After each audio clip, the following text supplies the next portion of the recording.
Hello everyone, Christian here with Pipe Doctor Home Services. Today we're looking at this carrier use system.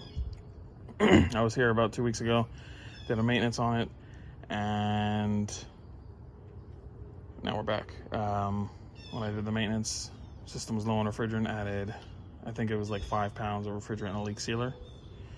And now it's not cooling. Standing pressure is only 100.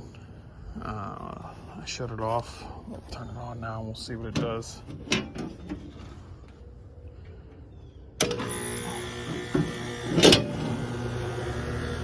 Let's see.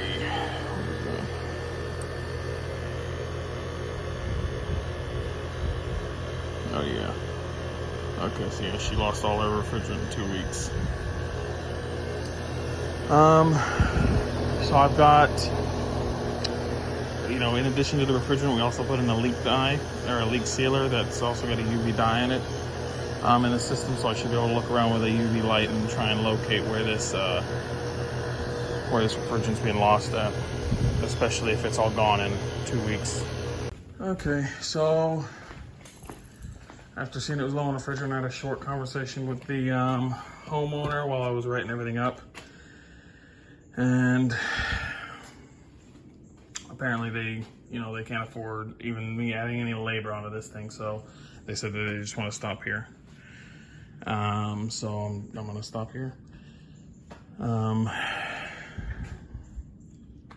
I talked to them about what their options are as far as we can leak search and then try and fix the thing, or leave it as it is for some reason, or we can if they want to do it, they can replace the system for this X amount of dollars, and they can finance it over 18 months,